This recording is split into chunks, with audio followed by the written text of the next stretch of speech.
Bonjour à tous, vous écoutez La Force intérieure. Je m'appelle Garance Lausson, j'ai 21 ans et je suis passionnée par le bien-être, le lifestyle et le développement personnel. L'idée derrière ce podcast, c'est de partager une discussion autour de sujets auxquels nous faisons tous face pour nous faire grandir mutuellement. C'est également ce qui a inspiré la création de mon compte Instagram qui porte ce même nom, La Force intérieure. Alors, où que vous soyez et quoi que vous fassiez, prenez une grande inspiration. Détendez-vous avant d'aborder le sujet du jour. Bonjour à tous et je suis très heureuse de vous retrouver aujourd'hui pour ce premier épisode du podcast La Force intérieure. C'est vrai que je ne l'ai jamais explicitement dit dans mon compte Instagram, mais créer le podcast La Force intérieure, ça a toujours été un de mes objectifs et je suis très contente de sortir ce tout premier épisode avec vous aujourd'hui. Alors, que vous soyez tout nouveau sur le compte ou alors que vous veniez directement de mon compte Instagram, je vous souhaite la bienvenue dans ce premier épisode. Aujourd'hui, on va aborder un sujet que je trouve très intéressant et qui englobe plein d'autres sujets à la fois. C'est les émotions. Donc, on va parler de comment les comprendre et comment les embrasser dans la vie de tous les jours. Donc, c'est vrai que les émotions viennent à nous sans qu'on puisse les contrôler dans le quotidien. Et ce qui est important, c'est de les comprendre avant de vouloir les contrôler. On a tendance à vouloir s'en échapper quand elles sont trop fortes, quand elles nous font peur, mais est-ce que c'est vraiment pour ça qu'elles viennent? Moi, je ne pense pas. Je pense qu'elles sont avant tout là pour nous apprendre beaucoup de choses. Et aujourd'hui, j'aimerais partager avec vous tout ce que j'ai pu trouver à ce sujet-là, que ce soit dans mes lectures, dans des podcasts, mais aussi dans ce que la vie m'a appris, dans mes expériences personnelles. Donc déjà, pour comprendre les émotions, je pense que c'est important de se rendre compte qu'on agit et surtout qu'on réagit avec deux types de systèmes dans notre cerveau. Le premier, on peut dire que c'est un peu notre système automatique, euh, ce qu'on appelle le gut system. Donc, c'est vraiment l'intuition. C'est dans nos tripes, ce qui sort tout seul, sans qu'on essaye d'analyser l'information. C'est vraiment de manière naturelle que ça sort. C'est notre vraie nature. Et cette activité-là, elle se situe, pour vous aider à visualiser, dans le lobe frontal de notre cerveau. Mais il y a aussi le deuxième type de système qui est plus réflectif, qui se base plus sur notre jugement, c'est le mind system. Et là, du coup, c'est la partie où on va plus prendre le temps de se poser et vraiment analyser l'émotion avant de fournir une réponse, une action après elle. Et il faut savoir que nous, en tant qu'humains, on agit entre 80 et 95% avec cette force subconsciente, donc le gut feeling. Et c'est quelque chose qui est expliqué dans le livre Système 1, Système 2, les deux vitesses de la pensée de Daniel Kahneman. C'est vraiment un livre très intéressant qui explique cette notion-là de deux systèmes de pensée et lequel a quel pouvoir et à quoi servent ces deux systèmes-là. Je pense que la combinaison optimale, c'est de suivre son instinct, mais quand même de prendre en compte ses valeurs et de respecter les valeurs que notre personne a développées durant sa vie et qu'on souhaite respecter grâce au mind system, qui a vraiment beaucoup de choses à nous apprendre aussi. Les émotions. Revenons-en à notre thème principal. Euh, on peut faire une liste de 6 principales émotions selon les recherches. Donc, on a tout d'abord la joie, qui peut être aussi sous forme d'amusement, de fierté, mais aussi d'amour, d'excitation, de sérénité. Ensuite, on a la surprise, donc quand un événement imprévu vient vers nous, se présente à nous sur notre chemin. On a aussi la tristesse, qui peut s'exprimer par le manque, mais aussi la nostalgie, la déception et les regrets. On a aussi la colère, donc l'agacement, la rancœur, la peur, l'anxiété, le stress, la honte et le dégoût, euh, le sentiment d'injustice, ou alors juste quelque chose qui est complètement contraire à ce qu'on juge positif. Donc on peut voir que ça fait toute une palette d'émotions, il y en a énormément. Et parfois c'est très libérateur de se poser et de prendre le temps, ne serait-ce que 3 secondes dans sa journée, de se dire cette émotion, ça se rapporte plus à ça. Essayer d'identifier le type d'émotion que c'est. C'est un exercice pas très agréable parce que ça nécessite qu'on se pose et qu'on ressente la chose euh, qui est ou pas agréable. Mais au moins c'est vraiment essentiel pour déjà comprendre la forme de l'émotion. Et ce qui est incroyable et ce qui fait que les émotions sont vraiment très riches dans notre vie en tant qu'humain, c'est que les émotions, s'expriment de manière tellement diverse. Déjà, de manière visuelle. J'aime bien l'expression de dire, qui dit que certaines personnes sont des livres ouverts. On peut voir leurs émotions rien qu'en les regardant. Ils savent pas les cacher. Ils sont très expressifs. Et je pense que c'est peut-être des gens qui laissent plus de place à leurs émotions que les autres, qui ont du coup ce réflexe-là. Mais peu importe la type de personne, on peut toujours voir, je pense, euh, les émotions de quelqu'un quand on prête vraiment attention à la personne. Dans une conversation avec de l'écoute active, je pense que c'est très prévisible et au final, ça nous rend service des fois parce que c'est peut-être ça qui nous encourage à exprimer nos émotions envers quelqu'un quand il l'a lui-même perçu, rien qu'en nous regardant. Mais elle s'exprime aussi de manière physique. Là, je parle pas du visuel, mais je parle carrément du corporel. Euh, Notre corps est assez intelligent pour avoir des indicateurs d'excitation émotionnelle. Par exemple, les mains moites quand on fait face à du stress, mais aussi la température du bout des doigts qui change quand on est en colère, ou l'accélération de notre cœur. Je trouve que ça montre vraiment une communion entre notre esprit, notre cœur et notre corps. Et ça, c'est vraiment une chance parce qu'en fait, ça, tout circule, tout est aligné. Je trouve que la nature est vraiment bien faite dans ce sens-là. Une autre manière dont notre fabuleux corps arrive à exprimer nos émotions, c'est aussi la manière physiologique. Et ça, c'est quelque chose dont on parle pas souvent. Mais comment les hormones se diffusent dans notre corps en fonction de l'émotion que l'on ressent. Par exemple, on fait vite association entre la joie et la dopamine. D'ailleurs, dans le domaine sportif, on parle beaucoup de lâcher de la dopamine après une séance de sport, par exemple, mais c'est aussi le cas quand on est autour de personnes qu'on aime, quand on fait une activité qui nous rapporte du bonheur. La dopamine, c'est vraiment quelque chose qui nous rend joyeux, qui nous donne de l'énergie, et je pense qu'on peut littéralement la sentir circuler dans notre corps. Il y a aussi l'endorphine, quand on ressent de la douleur, de la tristesse, de la peine. Et ça, encore une fois, c'est notre corps qui prend soin de nous, je pense. Parce que diffuser automatiquement de l'endorphine quand on ressent de la douleur, ça nous protège. Et je trouve ça adorable que notre corps fasse ça pour nous, vraiment. Mais on a aussi de l'adrénaline quand on vit une situation de stress. Et pendant mes recherches, j'ai découvert quelque chose d'incroyable. C'est que l'adrénaline, c'est une hormone qui a le pouvoir de resserrer nos vaisseaux sanguins en fait, c'est un peu un réflexe primitif animal, parce que resserrer les vaisseaux sanguins, ça va garder notre sang euh, dans notre corps. C'est vraiment pour se protéger. C'est comme une membrane qui va nous entourer. Et ça va ralentir aussi notre transit intestinal pour garder l'énergie. Comme si un prédateur allait venir nous attaquer à l'air animal, en fait. Mais c'est un réflexe qu'on a toujours et dont notre corps se sert. Bon, maintenant, plus pour les mêmes raisons.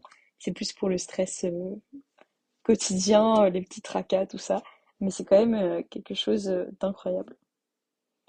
J'ai aussi découvert que ce qu'on appelle l'hormone de l'amour, donc quand on se trouve autour de personnes qu'on aime ou que on tombe amoureux, ça s'appelle l'oxytocine.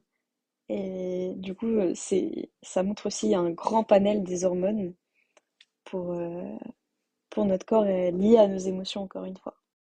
C'est vraiment une pensée très rassurante de se dire que notre corps a tout ce qu'il faut pour se réguler. On est capable de se réguler, même sans le savoir, inconsciemment. Je trouve, enfin, découvrir tout ça sur notre corps et mon corps, ça m'a vraiment donné confiance en moi, dans le sens où je me suis dit, la nature est bien faite, tout va pour le mieux, le plan est parfait, quoi. Je voudrais également faire un petit disclaimer à ce sujet, parce que ressentir ces hormones et ces effets positifs-là, malheureusement, ce n'est pas quelque chose d'accessible pour tout le monde. Par exemple, pour les personnes qui ont des vraies maladies mentales, c'est normal de ne pas y arriver. Et donc, aussi pour prendre en considération ces personnes-là et les difficultés auxquelles elles peuvent faire face. Maintenant, je vais passer à mes clés. Je vais vous donner des conseils pour réussir à vraiment faire de nos émotions une force. Parce que comme je disais dans l'introduction, les émotions, c'est souvent mal jugé pour être parfois ce qui va prendre les rênes sur nous et nous guider comme dans une prison en fait. Mais je pense que prendre soin de ses émotions et en faire une force, c'est c'est un parcours d'une vie, ça se développe tout le long d'une vie, mais c'est aussi un choix magnifique pour soi. Et il existe tellement de façons d'en faire une force et de voir tout le potentiel que ces émotions ont pour nous, pour notre bonheur. Et j'ai très envie de les partager avec vous aujourd'hui. Déjà, ma première clé, c'est de se souvenir que ressentir une émotion, qu'elle soit agréable ou non, c'est la signification d'un besoin. Donc il est essentiel d'écouter ce besoin. C'est vraiment notre cerveau qui nous envoie une information. C'est Et ça peut aussi nous aider à comprendre d'où vient cette émotion, à comprendre la source. Et ça, c'est aussi quelque chose de très important à faire quand on veut faire de nos émotions nos alliés. Par exemple, quand on ressent de la joie, c'est qu'on a besoin de partager quelque chose avec les autres, de le fêter et d'interagir avec notre environnement social. Je trouve ça beau parce que souvent, quand on célèbre une victoire, par exemple, on ressent beaucoup de joie et on a envie de partager ça avec les autres. Ou juste quand il y a, par exemple, aujourd'hui il fait très beau, j'ai envie de me balader dehors avec mes amis, j'ai envie de sortir en terrasse avec mon conjoint, j'ai envie de voir ma famille. C'est vraiment quelque chose qui se ressent tout de suite et c'est une émotion assez facile à contrôler, enfin à, à embrasser parce que c'est quelque chose de très agréable. Mais on a aussi des émotions moins agréables, c'est tout à fait naturel, comme la colère, qui elle peut justifier un besoin d'indépendance, de justice ou de reconnaissance pour quelque chose. Donc quand quelque chose nous gratte, comme on dit, et nous met en colère, c'est qu'il y a une source derrière euh, qui est plus profonde que juste la colère. Par exemple, la surprise, elle peut témoigner d'un besoin de clarté, d'élucider une situation, mais aussi de sécurité et de comprendre quelque chose.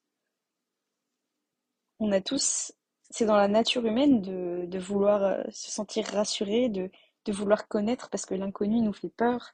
Et je pense que oui, être choqué, être surpris, ça montre vraiment que souvent nous avons besoin d'une direction et de quelque chose pour avancer et c'est totalement normal. Ensuite, la tristesse, ça manifeste souvent un besoin d'amour ou un besoin de sens ou d'empathie des autres. Ça peut aussi manifester le besoin d'un contact physique avec quelqu'un. Je pense que quand on est triste, un câlin de quelqu'un qu'on aime, et c'est encore ça, ce sens de se sentir écouté et aimé, c'est vraiment quelque chose qui peut aider à embrasser cette tristesse et la laisser partir quand il est temps.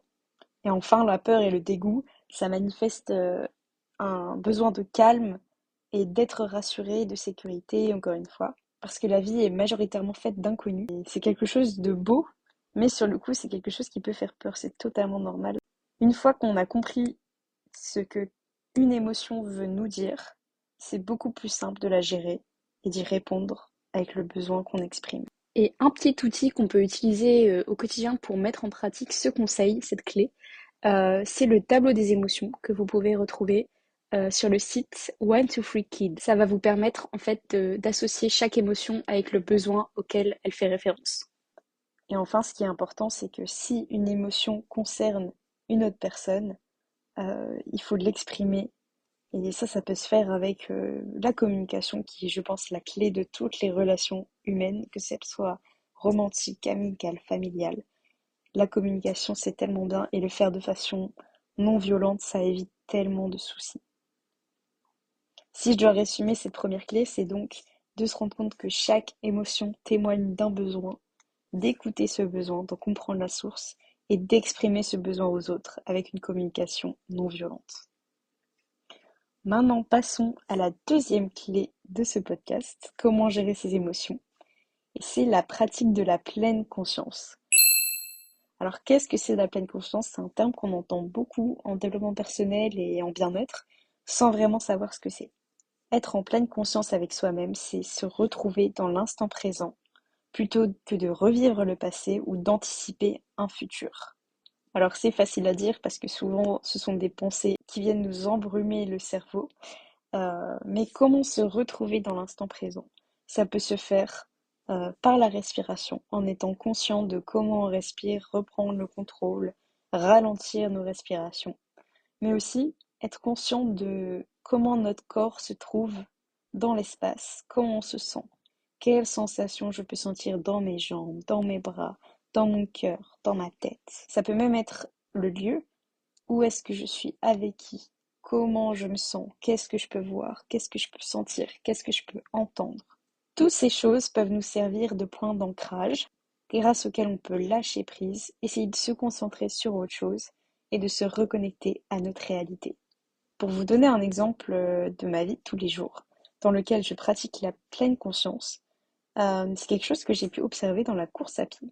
J'ai remarqué que la durée d'une course à pied me paraissait beaucoup plus rapide quand je regardais le sol, mon ombre à mes pieds, plutôt que quand je regardais l'horizon et le chemin qui me restait à parcourir. Et surtout, je me suis rendu compte que j'allais beaucoup plus loin quand j'utilisais cette méthode. Et je pense que c'est quelque chose qui peut vraiment se traduire dans la vraie vie aussi. Quand tu regardes ce qu'il reste à accomplir devant toi, c'est vite stressant. Ça prend vite le dessus sur toi. Alors que quand tu te concentres à aligner un pas l'un après l'autre tout doucement, ça va te paraître plus simple. Tu vas dire, c'est pas grave, aujourd'hui, j'ai fait ça.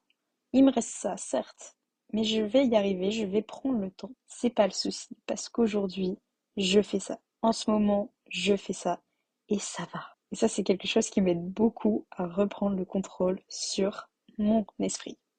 Donc, si je dois résumer la deuxième clé, pratiquer la pleine conscience, se retrouver dans l'instant présent, plutôt que de revivre le passé ou d'anticiper le futur. La troisième clé que j'aimerais partager avec vous aujourd'hui, c'est essayer de ne pas classer ses émotions comme négatives ou positives. Certes, il y a des émotions qui sont plus agréables à ressentir que d'autres. On va tous préférer ressentir de la joie que de la tristesse ou de la peur, c'est logique. Mais les émotions, elles sont pas là pour nous punir ou pour nous récompenser. C'est pas pour ça qu'elles viennent dans notre tête. Je pense que les émotions, elles sont là pour nous apprendre quelque chose. C'est un réflexe magnifique que l'on a en tant qu'humain parce qu'on est conscient de tout ce qui nous entoure et c'est vraiment quelque chose qui est à notre avantage et une force, comme je disais. Notre force intérieure, c'est un peu ça. Et quand on a cette vision des choses, c'est beaucoup plus simple de ne plus mettre une étiquette sur les émotions. Parce que mettre une étiquette sur toutes nos émotions, ça va vraiment être quelque chose de lourd pour nous. Et je pense que même la personne la plus forte du monde a forcément des pensées négatives. Ça fait partie de nous. C'est notre ego, notre fierté ou notre peur qui forcément se manifeste à un moment ou à un autre. Mais vous remarquerez que toutes les personnes qui réussissent à s'accomplir, à évoluer, en fait, leur force, c'est de ne pas donner de pouvoir à ces émotions qui les limitent et de toujours agir en fonction de leurs valeurs. Et ça revient vraiment à l'essence d'intelligence émotionnelle. C'est-à-dire apprendre à reconnaître les émotions, que ce soit les nôtres ou celles des autres, apprendre à en parler, à les maîtriser et à anticiper les situations qui nous posent problème. afin de grandir sereinement. Donc pour résumer cette troisième clé, essayez de ne pas juger vos émotions et d'apprendre à les reconnaître. Alors là, bien sûr, je parle d'émotions en règle générale, mais ces émotions peuvent être parfois bien trop fortes pour être contrôlées par nous. Et dans ce cas-là, heureusement, il existe bien sûr de l'aide psychologique et même des numéros d'aide, et je me dois de vous les partager. Par exemple, je vous donne le numéro de la Croix-Rouge et de leur soutien psychosocial par téléphone au 0800 858 858.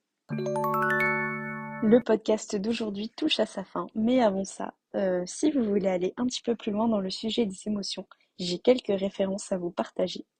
Donc tout d'abord, je voudrais vous parler du livre de Lise Bourbeau, Écoute ton corps, ton meilleur ami sur la Terre, qui m'a vraiment aidé à comprendre tout ce que notre corps pouvait nous transmettre. Sûrement un des premiers livres qui m'a fait tomber amoureuse du développement personnel.